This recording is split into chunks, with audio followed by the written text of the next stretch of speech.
Hello, good morning, नमस्कार। सभी का स्वागत है पावर ऑफ नॉलेज लीगल मेरे इस चैनल पे। आई होप सब अच्छे से पढ़ाई कर रहे होंगे, कंपटीशन में लगे होंगे और इस सोशियोलॉजी सीरीज़ का आनंद ले रहे होंगे, इससे बहुत कुछ सीख भी रहे होंगे। आज हम एक बहुत छोटा सा टॉपिक लेकर आ गए, लेकिन इम्पॉर्टेंट है, जानना चाहिए, ठीक है।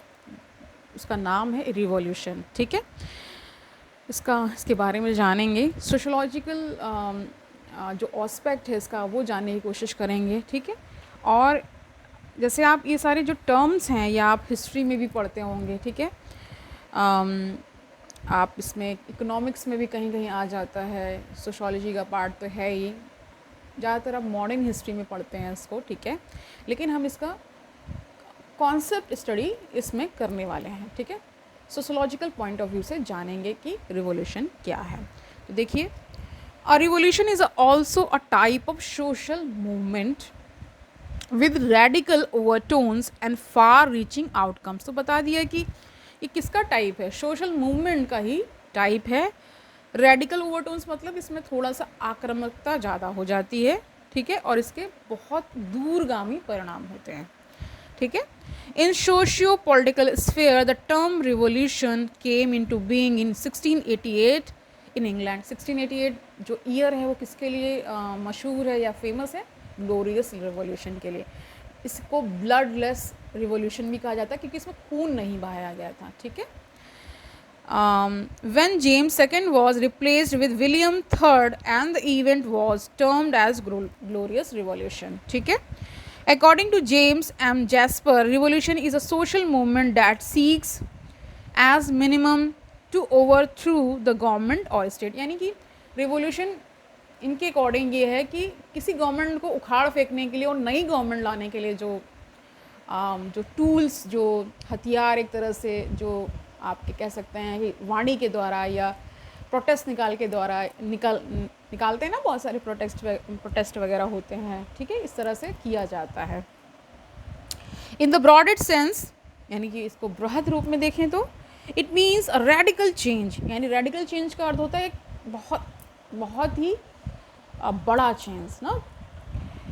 And it is used in many sociological contexts like green revolution, knowledge revolution and social revolution, but they are more so in metaphorical sense. In stricter sense, its context is political, as in James M. Jasper definition of overthrowing an existing political order by means of mass participation and often accompanied by violence as well. तो इसमें बता रहे हैं कि देखिए विभिन्न प्रकार के हो सकते हैं, जैसे नॉलेज रिवोल्यूशन हो सकता है, ग्रीन रिवोल्यूशन आप जान ही रहे हैं ना, जो एग्रीकल्चर क्षेत्र में हुआ, ओके, सोशल रिवोल्यूशन ना। लेकिन जो जेम्स एम जैस्पर की डेफिनेशन है वो क्या कहती है कि पॉलिटिकल ऑर्डर जो एक एग्जिस्ट कर रहा होता है उसको बदल के दूसरा नया, यानी ऑर्डर, यहाँ देखिए समझने का आप इस तरह से समझ सकते हैं कि मान लीजिए प्रेजेंट बीजेपी गवर्नमेंट है और एक कोई रिवोल्यूशन चला दिया जाए और उसकी जगह पे कोई नया ऑर्डर आ जाए, यानी कोई नई गवर्नमेंट आ जाती है, तो उसको क्या बता दिया जाएगा कि ये रिवोल्यूशन के थ्रू ही हुआ है, ठीक है। अब स्ट्रिक्ट सेंस में यही जैस्पर की डेफिनेशन को ही माना गया है, ओके। कहते हैं इसमें वायलेंस भी यूज़ होता है। It often leads to fundamental change in social structure and social life, changes in political structure and increased participation of people in political life. It can also be seen as a particular form of social movement, and social movements may become more radical and revolutionary and vice versa. Revolutionary movements can scale down their demands and agree to share powers with others. ये सारे उसके characteristics हो जाते हैं। According to Charles Tilly in his European Revolution 1993, इनके according क्या है देख लीजिए। A revolution is also different from other similar sounding terms like revolt, uprising, rebellion or mutiny, in the sense that the latter may not have a lasting impact on the society. A revolution leads to a fundamental change in the structure of the society। यानी जो revolution होता है वो एक fundamental change लाता है society में, ठीक है। While the latter may be merely attempts at such a change, लेकिन इसके अलावा जो म्यूटनी है, अपराइजिंग है, रिवोल्ट है, ये एक छोटा चेंज लाने के लिए, यानी उसमें तुरंत कुछ चेंज आ जाए तो उसके लिए होता है, ठीक है। दस irresistibility and irrevocability are the core features of the revolution, as revolution are not sporadic events and have long lasting impact. According to Tilly, क्या कह रहे हैं, a revolution is actually an outcome of power struggle between competing interest groups.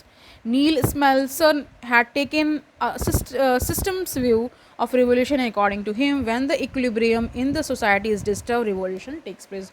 तो यहाँ पे नील स्मेल्सन हैं, उन्होंने एक सिस्टम्स व्यू दिया, ठीक है, एक सिस्टम के तहत, ठीक है। उन्होंने क्या कहा, जब इक्विलिब्रियम जो होता है, जो वो जब बिगड़ जाता है तब क्या होता है, रेवोल्यूशन आता है, ठीक है। Theodore Skocpol revived the Marxist narrative to explain her idea of revolution, expanded the definition of revolutions beyond the field of political power.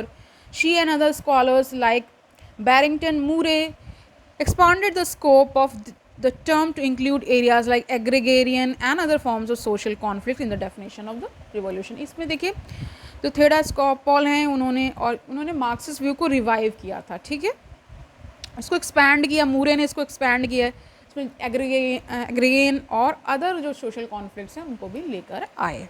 Revolutions are also associated with the positive and desirable human values like emancipation, liberation, and equality. They may be revivalist or reformatory in spirit as well, but never conservatory in spirit. This differentiates them from military coups and other large-scale reactionary events. यहाँ साफ साफ कह दिया गया कि ये reformatory होता है स्पिरिट, यानी इसकी आत्मा में रिफॉर्म छुपा होता है, ठीक है. ये कभी कंजर्वेटरी नहीं होता, यानी ये बहुत ही सीमित नहीं होता है, बड़ा होता है ना. ये इसको डिफ्रेंशिएट कर सकते हैं किसी मिलिट्री कूच से ना, या लास्ट के जो रिएक्शनरी इवेंट्स वगैरह होते रहते हैं.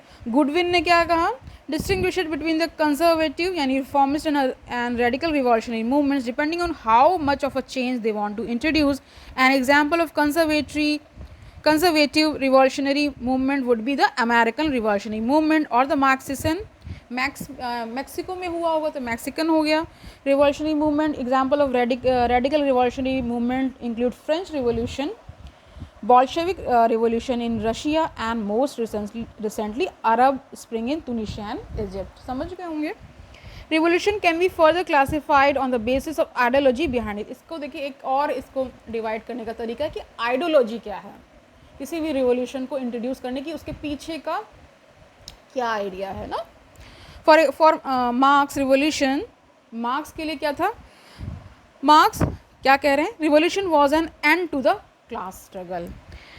For Arblay, revolution is one of the 4 types of social movements. Causes of revolutions can be many and some explanations combine a variety of factors, as in the J-curve theory of rising expectations, which suggests that revolutions are not the result of absolute but of relative deprivations occurring when long periods of rising economic prosperity are sharply reversed. अब देखिए इन्होंने J curve theory of rising expectation क्या suggest करता है कि revolution कोई absolute term में नहीं होता, ये रिलेटिव होता है. किसी रिलेशन में मान लीजिए कहीं बहुत सारे डिप्राइवेशंस हो रहे होते हैं, चीज़ें नहीं मिल रही होती, तो फिर आक्रोश करते हैं और एक मूवमेंट लाते हैं और रिवोल्यूशन करते हैं, ठीक है. The same social movement may be viewed differently depending on the given context, usually the government or the culture of the country in which it is taking place. For example, Jack Goldstein notes that the human rights movement can be seen as a regular social movement in the West, but it is a revolutionary movement under oppressive regimes like in China and in some Arab countries. Similarly, demand for equal rights for women is a social movement in countries like the USA or India, but it is a revolutionary step in conservative Islamic states. समझ गए. Conditions देख लीजिए क्या है. Mass, पहला है mass discontent leading to popular uprisings, मतलब बहुत सारे लोगों के में असंतोष जब आ जाता है सिस्टम के प्रति, उनकी आइडियोलॉजी के प्रति, ये सारी चीज़ें. दूसरा है डिसीडेंट political movements with elite participation, इसमें कई बार एलिट भी पार्टिसिपेट करते हैं, उनमें पॉलिटिकल मूवमेंट्स लाए जाते हैं तो रेवोल्यूशन होता है. Third is strong and unifying motivations across major parts of the society, यानी कि कुछ मतों पे लोग एक मत हो गए ना, कुछ उनके मेन वो हो गए इंटरेस्ट, ठीक है. वहाँ पे जहाँ पे वो एकजुट हो गए, उन्होंने कहा आना चाहिए, रिवोल्यूशन होना चाहिए, हो जाता है। फोर्थ है a significant political crisis affecting the state reducing its ability और will to deal with the opposition. अब देखिए कहीं पे क्या है, पॉलिटिकल क्राइसिस आ गए, यानी कि सही नेतृत्व नहीं है, मतलब कमी आ गई है वहाँ पे, नेतृत्व ठीक से नहीं हो पा रहा, तो हो जाता है। फिफ्थ है एक्सटर्नल सपोर्ट ना, जैसे इसमें ब्रैकेट में क्या दिया है, और at least lack of interference on behalf of the state. तो आज के लिए इतना ही रखते हैं। आई होप आपको रिवोल्यूशन समझ में आ गया होगा। हमने सोशलॉजी का पॉइंट ऑफ व्यू भी जान लिया है। जो हमारे सोशलॉजिस्ट रहे हैं, जैसे मूरे हैं, गॉटोन है ना, ये सारे लोग, गॉडविन हैं, गुडविन जो हैं, ठीक है। और देखिए जब हम किसी चीज़ को पढ़ने जाते हैं तो वेरियस पॉइंट ऑफ व्यू रखते हैं ना, जैसे सोशलॉजिकल, पॉलिटिकल ना, कल्चरल, ये सारे मूवमेंट्स होते रहते हैं। जिस भी तरह से पूछा जाए क्वेश्चन, उस तरह से आप आंसर कर देंगे। जब आप पूरे कॉन्सेप्ट को जब समझ जाएंगे तो कुछ भी आंसर करना मुश्किल नहीं होता है, ठीक है। कल मिलते हैं या फिर नेक्स्ट जब कभी भी मिलते हैं, एक नए टॉपिक के साथ आएंगे, ठीक है। अच्छे से पढ़ाई करिए, don't take burden, all the best.